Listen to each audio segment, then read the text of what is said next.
Assalamualaikum. Dear students and viewers, welcome to my channel Basic Science Solution with Munif.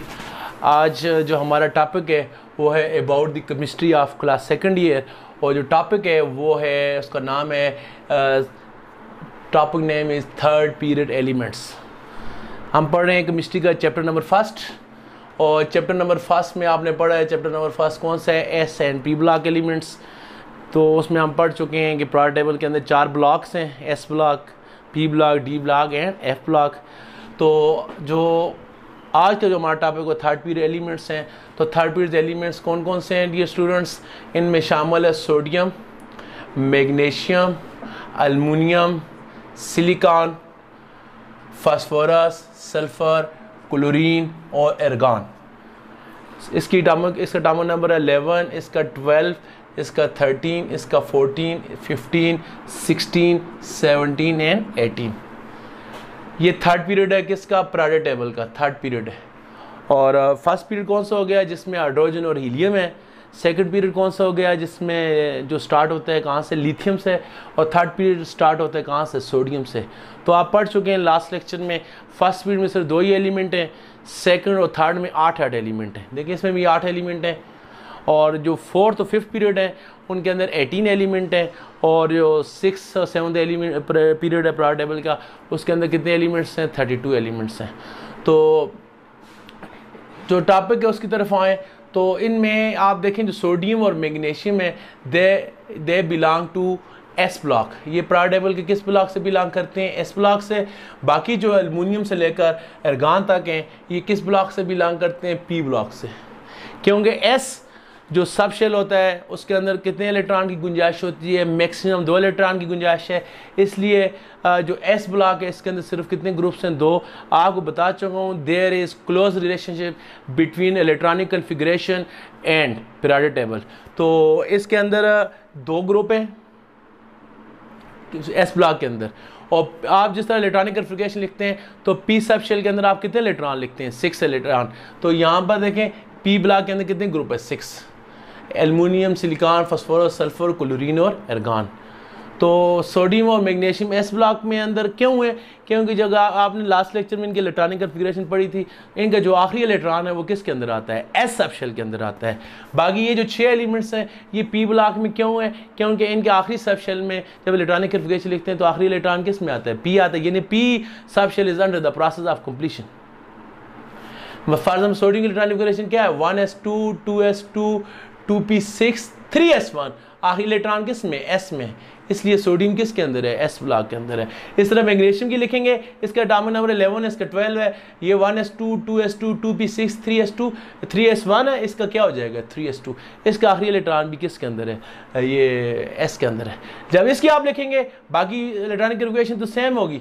1s2 aluminium की, 1s2, 2s2, 2p6, 3s2। कितने हो गए? 2, 4, 6, 10 हो गए। 2 कितने हो गए? 12। एक इलेक्ट्रॉन बचता है वो किस में जाएगा? 3s कंप्लीट होने के बाद इलेक्ट्रॉन किस में जाएगा? 3p में जाएगा। तो इसका जो आखिरी इलेक्ट्रॉन किसके अंदर है? p के अंदर है। इसलिए एल्युमिनियम किस ब्लॉक के अंदर है? p ब्लॉक के अंदर है। आप सिलिकॉन अगर लिखेंगे तो ये क्या हो जाएगा? 3p2, ये भी p ब्लॉक है। इस तरह आप फास्फोरस की लिखें तो आखिरी इलेक्ट्रॉन किस में जाएगा? p में। 3p3, इसका आखिर में होगा 3p4, इसका आखिर में आएगा 3p5 और इसका आखिर में क्या आएगा? 3p6। तो ये जो फर्स्ट 2 एलिमेंट्स हैं इनका आखिरी जो इलेक्ट्रॉन है वो आखिरी जो सब शेल अंडर कंप्लीशन है वो कौन सा है? एस है। ये वाले जो हैं इनका आखिरी जो इलेक्ट्रॉन है वो किस सब शेल के अंदर आता है? पी के अंदर आता है। इसलिए इन 2 को रखा गया एस ब्लॉक के अंदर और इनको रखा गया है किसके अंदर? पी ब्लॉक के अंदर रखा गया है। अभी आज जो उसके बाद इलेक्ट्रॉनिक कन्फिग्रेशन तो रिवाइज कर ली, इसके बाद हम पढ़ते हैं इनकी एटॉमिक साइज के बारे में। What is the trend of atomic size या एटॉमिक रेडियस इन ग्रुप। देखें जो एटॉमिक रेडियस होता है इसकी भी फिर आगे से टाइप्स हैं। कौन से? बस जो एलिमेंट्स हैं ये मेटल्स हैं, सोडियम, मैग्नीशियम, एल्युमिनियम, ये मेटल्स हैं ये तीनों। तो इनके साइज़ को आप क्या कहेंगे? मेटालिक साइज कहेंगे। और ये जो है ये और इनके अंदर जब ये इलेक्ट्रॉन लूज कर लेते हैं फिर उसको आप क्या कहेंगे? आयनिक साइज कहेंगे। तो इस एटॉमिक साइज़ के अंदर एटॉमिक रेडियस को फिर आप क्या कह सकते हैं, उसको आप मेटालिक साइज़ भी कह सकते हैं। ये इनके अंदर कौन सा बॉन्ड होता है, कोवेलेंट बॉन्ड। तो ये जो नॉन मेटल्स हैं, ये 3 मेटल्स हैं, मेटालिक बॉन्ड है। ये जो है आपके बाकी जो एलिमेंट्स हैं ये क्या है, नॉन मेटल्स हैं। इनके अंदर कौन सा बॉन्ड है, कोवेलेंट बॉन्ड। इनके आप साइज़ को क्या कह सकते हैं, कोवेलेंट रेडियस। और आखिर में अर्गान आ गया। अर्गान के अंदर अर्गान क्या है, नोबल गैस, जिसमें वीक वंडर वाल फोर्सेज होती हैं। इसके साइज़ को आप क्या कहेंगे, वंडर वाल साइज़। तो ये हो गया मेटल्स हैं, मेटालिक साइज। ये नॉन मेटल्स हैं, पहले 3 जो हो गई मेटल्स हो गई, ये पहले वाली 3 क्या होगी, मेटल्स होगी। इसको आप कहेंगे मेटालिक साइज कहेंगे। बाकी जो 4 हैं ये आपके पास क्या होगी, ये आपके पास क्या होगी, नॉन मेटल्स। और नॉन मेटल्स के अंदर कौन सा बॉन्ड होता है, कोवेलेंट बॉन्ड। इसको आप क्या कहेंगे, कोवेलेंट रेडियस। और आखिर में ये क्या होगा, वंडर वाल रेडियस। वंडर वाल रेडियस ये डिपेंड किस पर करता है, आपके एलिमेंट की नेचर पर करता है। इसके बाद डियर स्टूडेंट्स, आपने पढ़ा है प्रायर टेबल में कि जब आप टॉप टू बॉटम आते हैं ग्रुप के अंदर, टॉप टू बॉटम, जिस तरह सोडियम से नीचे आए तो सोडियम से नीचे कौन है, पोटाशियम। पोटाशियम से नीचे कौन है, सोडियम पोटाशियम रुबिडियम। फिर कौन है, सीजियम। फिर कौन है, फ्रांकियम। जब आप टॉप टू बॉटम आते हैं तो क्या होता है, नंबर ऑफ शेल क्या होते हैं, इंक्रीज होते हैं। सोडियम से ऊपर कौन था, लिथियम। इसका एटॉमिक नंबर क्या है, 3। इसके अंदर 2 शेल हैं। सोडियम के अंदर 3 शेल हैं। पोटाशियम के अंदर कितने शेल हैं, 4। इसके अंदर 5 शेल हैं। इसके अंदर 6 शेल हैं। इसके अंदर कितने शेल हैं, 7। आपको बताया था ये जो कौन से किसी एलिमेंट को कौन सा पीरियड अलाट किया गया है, डिपेंड करता है कि उसके अंदर शेल कितने हैं। अभी ये sodium, magnesium, aluminium, silicon, phosphorus, जितने भी 8 एलिमेंट है, इन सब को 3rd पीरियड में क्यों रखा गया है। आप इनके इलेक्ट्रॉनिक कन्फिगरेशन लिखे हैं, लास्ट लेक्चर में मैंने आपको बताया भी था कि अगर आप इनको लिखेंगे तो देखेंगे कि इन सब एलिमेंट्स 8 के 8 एलिमेंट का जो इलेक्ट्रॉनिक कन्फिगरेशन है वो सिर्फ कितने शेल में आती है, 3। यानी इनमें 3 शेल यूज़ हो रहे हैं, इसलिए इन सबको किस में रखा गया है, 3rd पीरियड में रखा गया है। पोटाशियम और इसके साथ जो एलिमेंट्स होंगे बाकी वो उनके अंदर कितने शेल यूज़ हो रहे हैं, 4। तो they are the member of 4th period. इस तरह इनके अंदर 5 शेल यूज़ हो रहे हैं 5th पीरियड। सीजियम उसके साथ जो एलिमेंट है 6, उसमें इलेक्ट्रॉनिक कन्फिगरेशन लिखते वक्त 6 सब शेल यूज़ होते हैं, तो इसलिए उनको किस पीरियड में रखा गया है, 6th पीरियड में रखा गया है। तो टॉप टू बॉटम क्या बताया था आपको कि शेल की तादाद बढ़ती है, तो शेल की तादाद बढ़ेगी तो साइज क्या होगा, अब इंक्रीज होगा। लेफ्ट टू राइट क्या है, लेफ्ट टू राइट देखें तो नंबर ऑफ शेल सेम है। इसके अंदर भी 3 शेल हैं, इसके अंदर भी 3 है, इसके अंदर भी 3 है। सब के अंदर शेल क्या है, नंबर ऑफ शेल क्या है, इनकी सेम है। लेकिन टॉप टू बॉटम शेल बढ़ते हैं तो साइज बढ़ता है। लेफ्ट टू राइट आते हुए नंबर ऑफ शेल क्या है, सेम है।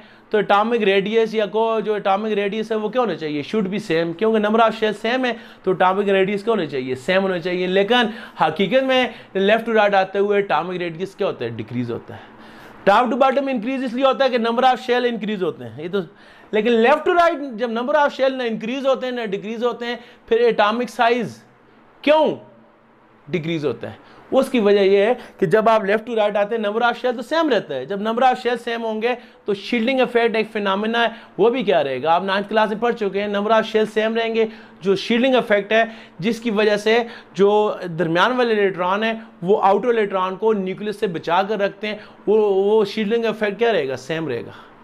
जब नंबर ऑफ शेल भी सेम है, शील्डिंग इफेक्ट भी सेम है, तो फिर लेफ्ट टू राइट आते हुए एटॉमिक साइज क्यों डिक्रीज होता है, उसकी वजह यह है कि जब आप लेफ्ट टू राइट आते हैं तो एटॉमिक नंबर क्या होता है, बढ़ता है। इसका एटॉमिक नंबर 11 है, इसका 12 है, इसका 13 है, इसका 14। जब एटॉमिक नंबर इंक्रीज होगा तो क्या होगा, जब एटॉमिक नंबर इंक्रीज होगा तो एटॉमिक नंबर किसे कहते हैं, number of proton, number of proton increase होंगे। जब नंबर ऑफ प्रोटॉन इंक्रीज होंगे तो डियर स्टूडेंट्स न्यूक्लियस का जो चार्ज है वो भी क्या होगा, इंक्रीज होगा। न्यूक्लियर चार्ज क्या होगा, इंक्रीज होगा।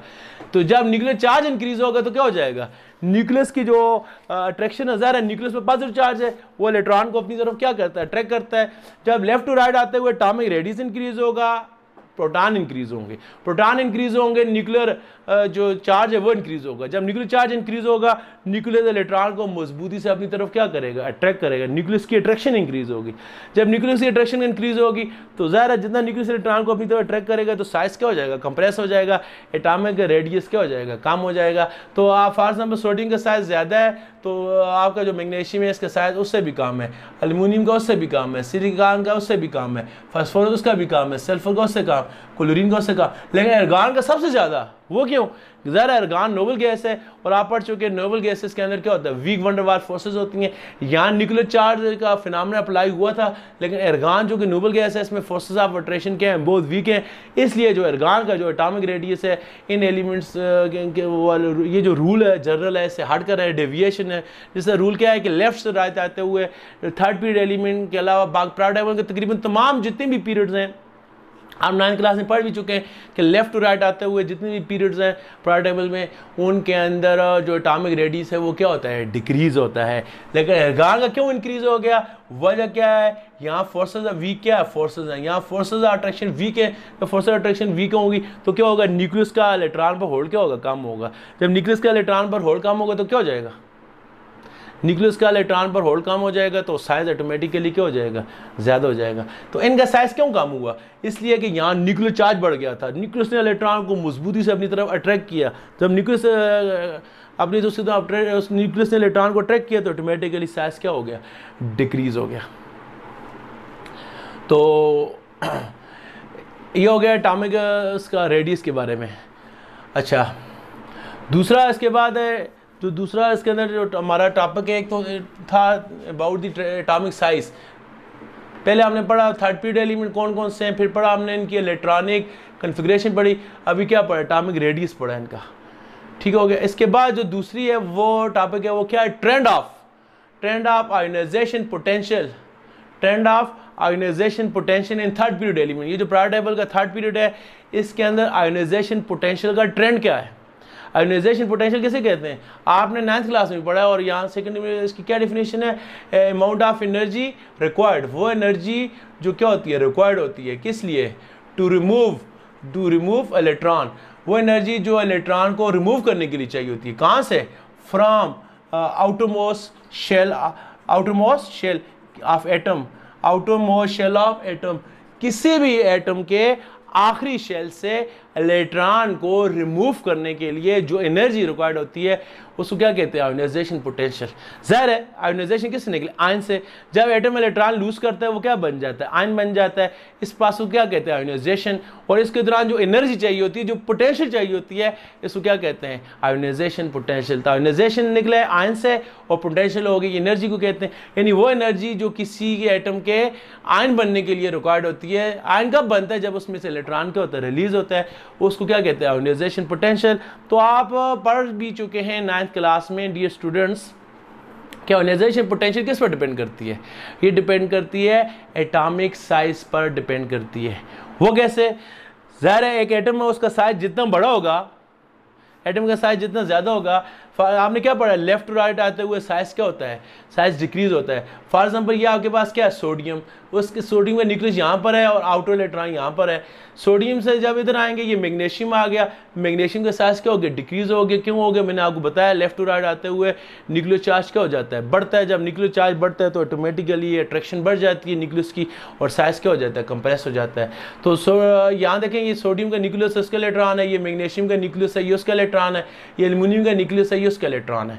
आप देखें यहाँ इसका साइज बड़ा था, किसका, सोडियम का, तो इलेक्ट्रॉन और न्यूक्लियस के दरमियान डिस्टेंस क्या है, ज़्यादा है। और यहाँ ज़रा न्यूक्लियस क्या करता है, इलेक्ट्रॉन को अपनी तरफ अट्रैक्ट करता है, और लेकिन यहाँ पर न्यूक्लियस और इलेक्ट्रॉन के दरमियान डिस्टेंस क्या हो गया, कम हो गया। क्यों कम हो गया, साइज क्या हो गया, डिक्रीज हो गया। जब आप मजीद लेफ्ट की तरफ आते हैं साइज मजीद क्या हो जाता है, डिक्रीज। तो साइज जितना डिक्रीज होगा तो क्या हो जाता है, साइज डिक्रीज होता है तो न्यूक्लियस का जो होल्ड है वो इलेक्ट्रॉन पर क्या हो जाता है, ज़्यादा हो जाता है। साइज डिक्रीज होने से न्यूक्लियस और इलेक्ट्रॉन का जो डिस्टेंस है वो क्या हो जाता है, कम हो जाता है। न्यूक्लियस इलेक्ट्रॉन को मजबूती से क्या करता है, पकड़ लेता है। जब इलेक्ट्रॉन को न्यूक्लियस मजबूती पकड़ेगा तो इलेक्ट्रॉन का निकलना क्या हो जाता है, मुश्किल हो जाता है। तो ज़ाहिर है जितना इलेक्ट्रॉन का निकलना मुश्किल हो जाएगा, इलेक्ट्रॉन की रिमूवल के लिए क्या होगी, आपको एनर्जी ज़्यादा रिक्वायर्ड होगी। तो डियर स्टूडेंट्स जब आप लेफ़्ट टू राइट आते हैं, लेफ़्ट टू राइट आते हुए क्या होता है डियर स्टूडेंट्स के लेफ़्ट टू राइट जब आप आते हैं एटॉमिक नंबर क्या होता है, एटॉमिक नंबर क्या होता है, इंक्रीज़ होता है। जब एटॉमिक नंबर इंक्रीज होगा तो क्या हो जाएगा, एटॉमिक नंबर इंक्रीज होगा तो नंबर ऑफ प्रोटॉन इंक्रीज होंगे। जब नंबर ऑफ प्रोटॉन इंक्रीज होंगे तो जब प्रोटॉन इंक्रीज होंगे तो क्या करेंगे, न्यूक्लियर चार्ज इंक्रीज होगा। Nuclear number of proton increase होंगे, न्यूक्लियर चार्ज क्या हो जाएगा, इंक्रीज हो जाएगा। जब न्यूक्लियर चार्ज इंक्रीज हो जाएगा तो क्या होगा डियर स्टूडेंट्स, न्यूक्लियस की जो अट्रैक्शन है आउटर इलेक्ट्रॉन पर वो क्या हो जाएगी, बढ़ जाएगी। जब अट्रैक्शन बढ़ जाएगी तो क्या हो जाएगा, इलेक्ट्रॉन का निकलना, इलेक्ट्रॉन की जो रिमूवल है वो क्या हो जाएगी, इलेक्ट्रॉन की रिमूवल क्या हो जाएगी, मुश्किल हो जाएगी। जब इलेक्ट्रॉन की रिमूवल मुश्किल हो जाएगी तो क्या हो जाएगा, मोर एनर्जी रिक्वायर्ड, आपको क्या चाहिए, ज़्यादा एनर्जी चाहिए होगी। जब ज़्यादा एनर्जी चाहिए होगी तो क्या होगा, there will be high ionisation potential, तो आयोनाइजेशन पोटेंशियल की वैल्यू क्या हो गई, इंक्रीज हो जाएगी। तो ट्रेंड क्या है आयोनाइजेशन पोटेंशियल का, आयोनाइजेशन पोटेंशियल किसे कहते हैं, किसी भी एटम के आखिरी शेल से इलेक्ट्रॉन की रिमूवल के लिए जो हमें एनर्जी चाहिए उसको क्या कहते हैं, आयोनाइजेशन पोटेंशियल। तो लेफ्ट टू राइट आते हुए एटॉमिक नंबर बढ़ता है, जब एटॉमिक नंबर बढ़ेगा ज़ाहिर है एटॉमिक नंबर बढ़ने से प्रोटॉन की तादाद बढ़ेगी, जब प्रोटॉन बढ़ेगी, प्रोटॉन न्यूक्लियस में होते हैं, न्यूक्लियस पर प्लस चार्ज होता है, जब प्रोटॉन की तादाद बढ़ेगी न्यूक्लियस का जो पॉजिटिव चार्ज है वो बढ़ जाएगा, जब बढ़ जाएगा तो न्यूक्लियस का इलेक्ट्रॉन पर होल्ड क्या हो जाएगा, ज़्यादा हो जाएगा। न्यूक्लियस पर प्लस चार्ज है, इलेक्ट्रॉन में कौन सा चार्ज है, माइनस, न्यूक्लियस इलेक्ट्रॉन को मजबूती से पकड़ेगा, जब मजबूती से पकड़ गए तो क्या होगा, इलेक्ट्रॉन की रिमूवल क्या हो जाएगी, मुश्किल हो जाएगी। जब इलेक्ट्रॉन की रिमूवल मुश्किल होगी तो क्या हो जाएगा, मोर एनर्जी इज रिक्वायर्ड, आपको ज़्यादा एनर्जी चाहिए होगी, किस इलेक्ट्रॉन को निकालने के लिए, तो आयोनाइजेशन पोटेंशियल की वैल्यू क्या हो जाएगी, ज़्यादा हो जाएगी। ठीक है, और इसका मतलब यह हो गया कि सोडियम की आयोनाइजेशन पोटेंशियल कम है, मैग्नीशियम से इलेक्ट्रॉन को आयोनाइजेशन पोटेंशियल किसे कहते हैं, इलेक्ट्रॉन की रिमूवल के लिए जो एनर्जी चाहिए। तो ज़ाहिर है आप पढ़ चुके हैं 9th क्लास में, ये जो 3 एलिमेंट्स हैं ये मेटल्स हैं, बाकी जो क्या है वो नॉन मेटल्स हैं। जनरल ट्रेंड क्या है, जो मेटल्स हैं वो इलेक्ट्रॉन लूज करते हैं और जो नॉन मेटल है वो इलेक्ट्रॉन क्या करते हैं, गेन करते हैं। तो ये इलेक्ट्रॉन क्यों लूज करते हैं, वजह क्या है, क्योंकि सोडियम का साइज बड़ा है, सोडियम का साइज जितना बड़ा होगा तो न्यूक्लियस का होल्ड क्या, देखें ये सोडियम का साइज सबसे बड़ा है, तो न्यूक्लियस और इलेक्ट्रॉन के दरमियान जो डिस्टेंस है वो सबसे क्या ज़्यादा है, तो न्यूक्लियस का साइज ज़्यादा है, सोडियम का साइज ज़्यादा है। जब साइज ज़्यादा होगा तो सोडियम का इलेक्ट्रॉन से जो न्यूक्लियस का इलेक्ट्रॉन से डिस्टेंस है वो क्या हो जाएगा, ज़्यादा हो जाएगा। जब डिस्टेंस ज़्यादा होगा तो न्यूक्लियस का जो होल्ड है इलेक्ट्रॉन्स पर वो क्या हो जाएगा, कम पड़ जाएगा।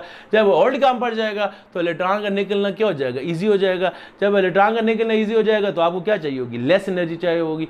इसलिए सोडियम का साइज बड़ा होने की वजह से उसकी आयोनाइजेशन पोटेंशियल क्या होती है, कम होगी। और जब आप इस तरफ आएँ, फॉर एग्जाम्पल इस तरफ आखिर में आपके पास कौन सा एलिमेंट है, क्लोरीन। तो क्लोरीन जब इधर आएंगे तो साइज क्या हो जाता है, बहुत कम हो जाता है। न्यूक्लियस और इलेक्ट्रॉन के दरमियान डिस्टेंस बहुत कम हो जाता है। सोडियम क्लोरीन का जो उसका जो न्यूक्लियस होता है वो इलेक्ट्रॉन को मजबूती से पकड़ता है। क्लोरीन के इलेक्ट्रॉन का निकलना नामुमकिन है, बहुत मुश्किल है, इसलिए क्लोरीन से इलेक्ट्रॉन का निकलने के लिए बहुत ज़्यादा एनर्जी चाहिए। इन अदर वर्ड्स क्लोरीन की आयोनाइजेशन एनर्जी क्या है, बहुत ज़्यादा है। और इसके बाद जो ट्रेंड है वो डियर स्टूडेंट्स वो किसका ट्रेंड है, इलेक्ट्रोनेगेटिविटी का। इलेक्ट्रोनेगेटिव क्या है, जब वो कोई एटम कोवैलेंट बॉन्ड बनाता है तो कोवैलेंट बॉन्ड बनाने के दौरान दोनों एटम क्या करते हैं, एक एक इलेक्ट्रॉन शेयर करते हैं। तो बाज़ का वो जो इलेक्ट्रॉन शेयर होते हैं उसको एक एटम दूसरे एटम की बनिस्बत अपनी तरफ क्या कर लेता है, ज़्यादा अट्रैक्ट कर लेता है।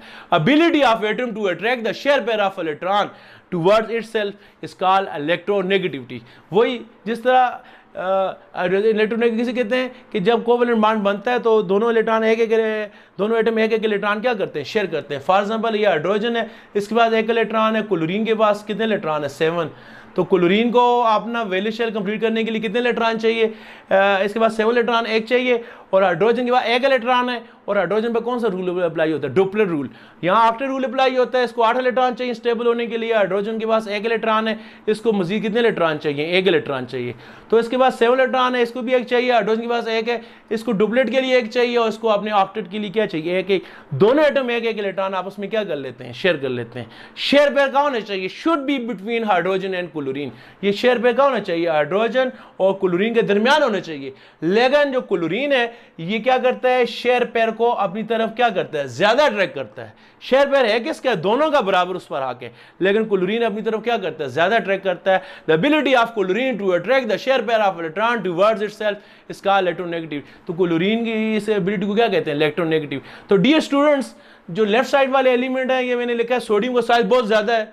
तो ज़रा जिसका साइज ज़्यादा है, वो जिसका साइज ज़्यादा होता है, लार्जेस्ट साइज एटम होते हैं, वो इलेक्ट्रॉन लूज आसानी से करते हैं, लेकिन इलेक्ट्रॉन को गेन या इलेक्ट्रॉन को अट्रैक्ट क्या करते हैं, मुश्किल से करते हैं। तो सोडियम का साइज ज़्यादा है, ये इलेक्ट्रॉन को अट्रैक्ट भी बहुत कम करता है और उसको गेन न करने के बराबर है। तो सोडियम का साइज ज़्यादा है, इसकी इलेक्ट्रोनेगेटिविटी क्या है, बहुत कम है। क्यों, वजह क्या है, इसका साइज ज़्यादा होने की वजह से न्यूक्लियस अपने इलेक्ट्रॉन को उसका न्यूक्लियस का अपने इलेक्ट्रॉन पर कंट्रोल नहीं होता, वो दूसरे एटम के जो इलेक्ट्रॉन है जो उसने अट्रैक्ट करना है या गेन करना है वो बिल्कुल क्या हो जाता है, मुश्किल हो जाता है। तो बड़े साइज की वजह से सोडियम, ये जो थर्ड पीरियड का पहला एलिमेंट है सोडियम, इसकी जो इलेक्ट्रोनेगेटिविटी क्या है, बहुत कम है। तो इसके बाद अगर आप मैग्नीशियम की तरफ जाएं, मैग्नीशियम का साइज क्या हो जाता है, ज़रा कम हो जाता है। न्यूक्लियस का और इसकी बनिस्बत क्या हो जाता है, ज़्यादा हो जाता है।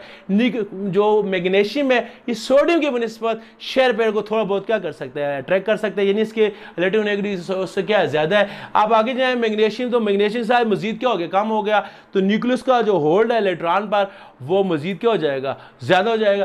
तो एल्युमिनियम का अट्रैक्ट करना क्या हो जाएगा, इन दोनों की बनिस्बत क्या हो जाएगा, आसान। जब आप मजीद इधर आएंगे सिलिकॉन आ गया, तो सिलिकॉन का साइज मजीद कम हो गया, न्यूक्लियस और इलेक्ट्रॉन एक दूसरे के करीब आ गए, न्यूक्लियस चार्ज बढ़ गया, न्यूक्लियस जो शेयर पेयर है उसको अपनी तरफ अट्रैक्ट करने की साहियत इन तीन की बनिस्बत क्या रखते हैं, ज़्यादा।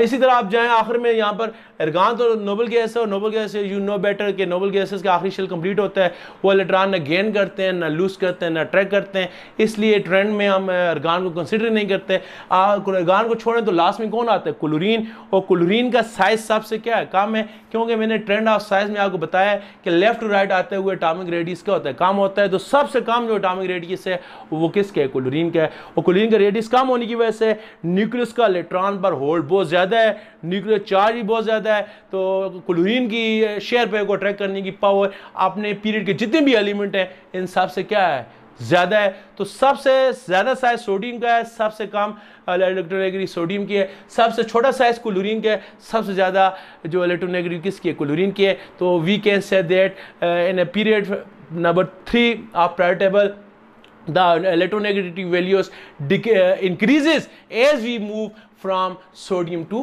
aluminum। से आते हुए इलेक्ट्रोनेगेटिविटी क्या होती है, इंक्रीज होती है। और आखिरी जो है वो क्या है, मेटालिक करेक्टर्स, मेटालिक करेक्टर या मेटालिक करेक्टर और इलेक्ट्रो कंडक्टिविटी।